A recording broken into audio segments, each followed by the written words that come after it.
So hello students. Hello sir. Welcome to the lecture of Axisymmetric element.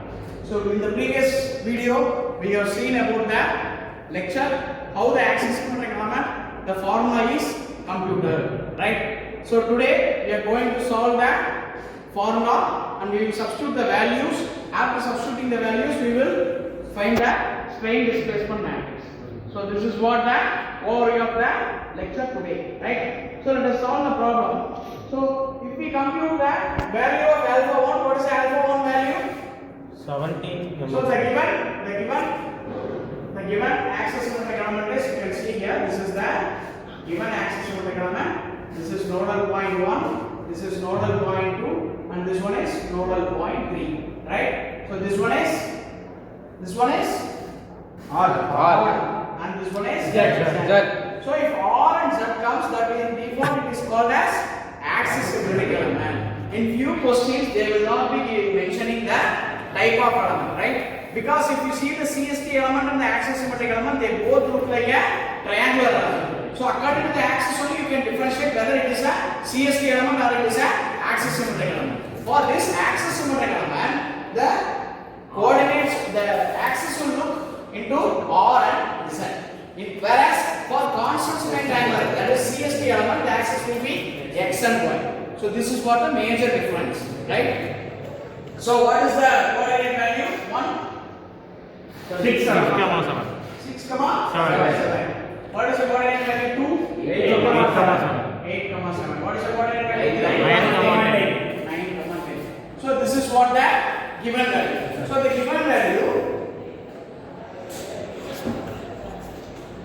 you have to take it as R1, Z1, like X1, Y1, right? So this is R1, Z1. This is R2, Z2. This is R3 and Z3. So this is how you have to compute. Yes, sir. Right? Yes, sir. Clear? Yes sir. Yes. So now, if we substitute the value, what is R2? 8. 8 into Z3. What is Z3? 10. 80. 80 minus R3. What is R3? 9. What is Z2? 7. 9 into 7? 9 into 7? 63. Right? So 80 minus 63. What is the answer? 70. So likewise, you have to compute for all the values. Right? Yes, Shankar? Yes, tell me the values. Sir, 17 millimeters. 70. Next. Sir, minus 14. Minus 14. Next. 3.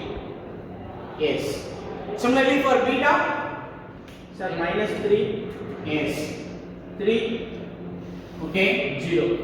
Okay. Gamma. 1. Minus 3. 2. Millimeter, sir. Yes. So all the terms are in millimeter. So now we have found out the unknown values inside the strain displacement matrix, right? Sir.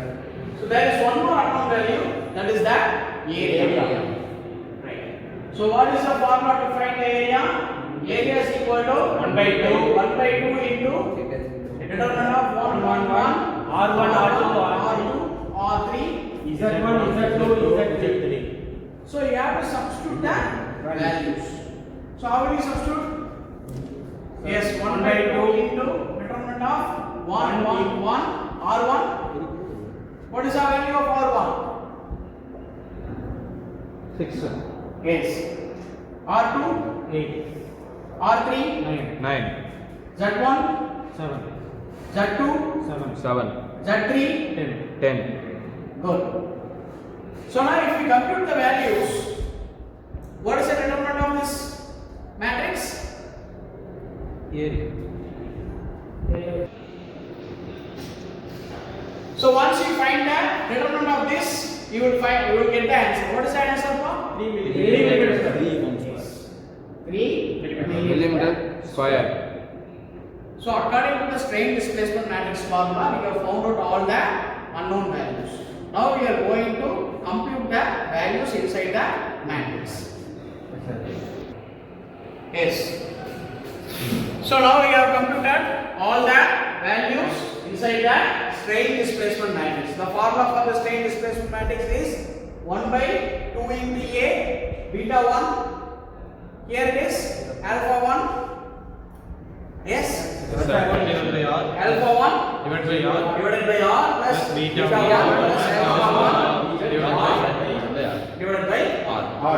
So inside this formula I have computed all the values. Here the area we have found in the previous step is 3 millimeter square. So 1 by 2A means 1 by 2 into 3. It is 1 by 6. What is the value of 1 by 6? 0.166. Yes. 0.1667. Right? So here we have substituted all the values 0.1667. So what we have to find actually? Actually, we have to find the the transpose. Yes, actually we have to find the B transpose, right? So the next step is B transpose. So at the end we have to find the value of the stiffness matrix. Okay, that is what the overview of this problem. Am I right? Yes, sir. Right? So 2 pi RA into B transpose dB. So in order to find the B matrix, we have computed the values inside the formula, right? So transpose means how will you write the transpose? So before writing into the transpose, now we have to determine how many rows and how many columns. So what is row and what is column? Row is from left hand side to right hand side. So this is row 1, row 2, row 3, row 4. Right? From left hand side to right hand side is counted as rows. Right? 1, 2, 3, 4 rows. Right? Now the column. Column is the vertical component. Now you can see column 1, column 2, column 3, column 4, column 5, column 6. So how many rows and how many columns are there? It is a 4 rows and 6 columns. It is a 4 cross 6 matrix. Now we have to find the B transpose. So if we need to find the B transpose, what you have to do is you have to write the rows as columns. So that is the primary rule, right? So here you write the value as it is, right? Yes, sir. This 4 cross 6 matrix now, what is the row 1? -3. Yes. The row 1 is written as column 1, right? -3, 0, 3, 0, 0, 0. Yes, sir. Next, I am going to write that column number 2. So here I am writing the row number 2 as column number 2. So what is row number 2? It is 0.2609, 0, 0.2609, next 0, again 0.2609, then 0. So this is column number 2. Next is column number 3. So that is row number 3 is written as column number 3, right? 0, 1, 0, -3, 0, 2. Similarly, I am writing the last row as last column. 1, -3, -3, +3, 2 and 0.